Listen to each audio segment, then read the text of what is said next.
Hello my dear friends and students, welcome to English Max. Thumbnail देख करके आप लोगों को ताज्जुब जरूर हुआ होगा, इतना तो मुझे पक्का यकीन है।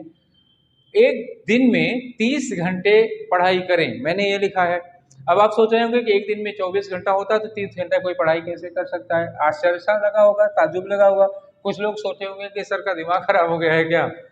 नहीं, दिमाग मेरा नहीं खराब हो गया है। मैं आप लोगों को सलाह दे रहा हूं कि एक दिन में 30 घंटे कैसे पढ़ें और कैसे 30 घंटे होंगे। तो ये 30 घंटे वर्चुअल नहीं होंगे, वो आपके घड़ी वाले 30 घंटे नहीं होंगे, मैं उसकी बात भी नहीं कर रहा था। 30 घंटे में जितनी पढ़ाई की जाती है, जितनी क्वालिटी आती है, वो आप एक दिन में करें। आप एक दिन में 10 घंटा पढ़ें, मुझे इससे मतलब नहीं है। आप एक दिन में 18 घंटा पढ़ें, मुझे इससे भी मतलब नहीं है। कुछ लोग कहते हैं कि सर एक दिन में 18 घंटा पढ़ता हूं, पर उनकी जो ओवरऑल रिजल्ट निकल के आता है, जो क्वालिटी आती है, तो 18 घंटे में बंदे की 3-6 घंटे की भी नहीं आती। तो 18 घंटे किताब लेकर मेज पर बैठने से क्या फायदा अगर आपकी क्वालिटी 6 घंटे की भी नहीं आ रही है। कुल क्वांटिटी टोटल जो आपकी तैयारी है, जो उसका जो लेवल है, वो 6 घंटे की मेहनत के बराबर भी नहीं है। किताब लिए मेज पर बैठे गए हैं, घंटे में 2 बार उठते हैं, 3 बार बाथरूम जाते हैं, 2 बार मैसेज चेक करते हैं, 1 बार पानी पीते हैं, तो इन सबसे आपकी तैयारी नहीं हो पाएगी। इस तरह से आप कुछ नहीं कर पाएंगे महीने में। मतलब रोज 18 घंटे महीने भर पढ़ते हैं तो भी कोई फायदा नहीं, आप टाइम वेस्ट कर रहे हैं अपना। हाँ, आप 10 घंटे पढ़िए, रोज 10 घंटे, 8 घंटे, आपके कंसंट्रेशन लेवल पर डिपेंड करता है। आप 6 घंटे में 30 घंटे कैसे ला सकते हैं। 6 का 5 गुना हो सकता है। 1 घंटे में आप 5 गुना पढ़ाई पढ़ सकते हैं। कैसे? आपका जो कंसंट्रेशन लेवल है 500% का हो, 500% का कंसंट्रेशन लेवल डेवलप कर लो, और 1 घंटे में 5 घंटे की पढ़ाई होगी। आप 6 घंटे पढ़ते हो, 30 घंटे के बराबर होगा। आप रोज 8 घंटे 10 घंटे 8 घंटे 10 घंटे पढ़ लीजिए, दूसरों के 18 घंटे के बराबर कर लीजिए उसको। डिस्ट्रैक्शन कितने हैं आपके।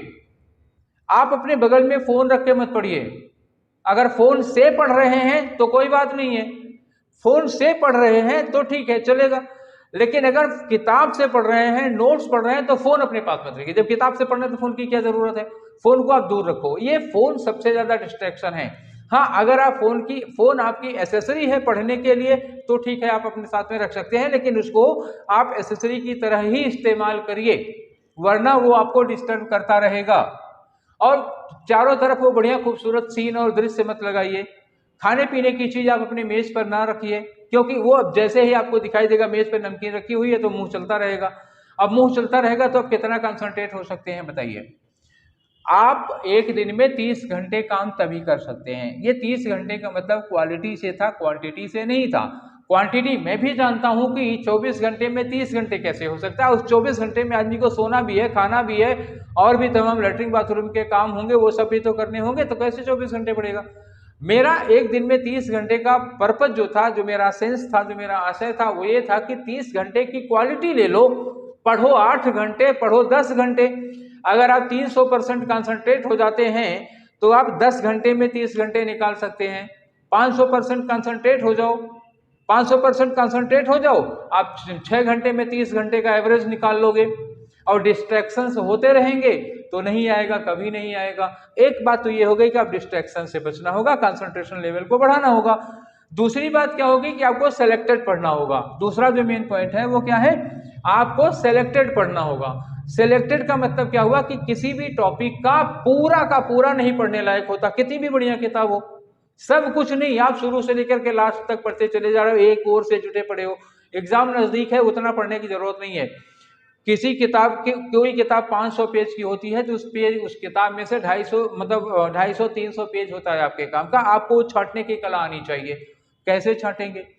क्या उस चैप्टर में क्या हमारे काम का नहीं है। कोई एसएससी की तैयारी करने वाला सिविल वाले को बताता है कि इस टॉपिक में से ये आपके काम का नहीं है। एसएससी वाले के काम का नहीं है तो सिविल वाले के काम का कैसे, मतलब आप सिविल वाले ने कैसे डिसाइड कर लिया। इसको छांटने के लिए कि आप किस टॉपिक से कितना पढ़ेंगे, किस किताब से कितना पढ़ेंगे, इसको छांटने के लिए आपको अपने सिलेबस की पूरी जानकारी होनी चाहिए। आपको अच्छी तरह सिलेबस पता हो कि सिलेबस में क्या क्या है और क्या क्या पूछा जाएगा। अच्छा, केवल सिलेबस से आप टॉपिक नहीं छांट पाएंगे। सिलेबस की अच्छी जानकारी के साथ साथ आपको यह पता होना चाहिए कि प्रीवियस पेपर में क्या क्या पूछा गया है, प्रीवियसली क्या क्या इस टॉपिक से आया है। जब आप प्रीवियस पेपर बहुत अच्छे से पढ़ेंगे तो आपको पता होगा इस टॉपिक से इतने क्वेश्चन आए हैं और इस जगह से क्वेश्चन आया है, फालतू का छोड़ दो, उसको ना पढ़ो। तो आप जो जिस किताब को पढ़ने में 10 दिन लगाते हो वो किताब 3 दिन में खत्म हो जाएगी। और एक तरफ से आप रिसर्च करने बैठ गए हो, रिसर्च बाद में कर लेना, अभी सेलेक्टेड पढ़ लो। स्मार्टनेस की जरूरत है, कोल्हू के बैल की जरूरत नहीं है। You must be smart in order to get selected. तो सिलेक्शन के लिए मेहनत को छोड़ो, परिश्रम और कोल्हू के बैल की तरह जुटे रहना छोड़ो, स्मार्ट पढ़ाई करो। स्मार्ट पढ़ाई के लिए आपको प्रीवियस पेपर बहुत अच्छे से पता होना चाहिए, किस टॉपिक से कहां से कैसे क्वेश्चन बनते हैं। तो आपकी मेहनत घट जाएगी, मेहनत कम करना पड़ेगा, ठीक है। और दूसरी बात, क्वालिटी मैटर्स नॉट क्वांटिटी। आप एक दिन में 20 घंटा पढ़ते हो, इससे कोई मतलब नहीं। 20 घंटे में 5 घंटे का पढ़ा, और एक आदमी 5 घंटे पढ़ता है, 5 घंटे में उसने 15 घंटे की पढ़ाई कर ली। आपके 15 घंटे के बराबर उसने 5 घंटे में पढ़ ली। अब आप 20 घंटे में उसके 4 घंटे के बराबर नहीं पढ़ पाए, क्या फायदा है 20 घंटे मेज पर बैठे रहने का जी? आप शरीर को भी थका रहे हैं, बिना मतलब मेहनत भी कर रहे हैं, कोई रिजल्ट भी नहीं आ रहा। 5 घंटे पढ़ के वो रिजल्ट निकाल ले रहा है, ठीक है। तो ये था तरीका, ये आपको करना पड़ेगा। आप डिस्ट्रैक्शंस और डिस्ट्रैक्शन से बचें। दो चीज, डिस्ट्रैक्शंस से बचें, कंसंट्रेशन को बढ़ाएं और सेलेक्टेड पढ़ाई करें। इसके लिए प्रीवियस पेपर और सिलेबस की आपको अच्छी जानकारी होनी चाहिए। ये आज मेरा आपको कहना था। मेरी बात आपको कैसी लगी आप हमको कमेंट बॉक्स में कमेंट करके बताइएगा। फिर किसी दिन इसी तरह से किसी और सलाह के साथ मिलेंगे। Thank you.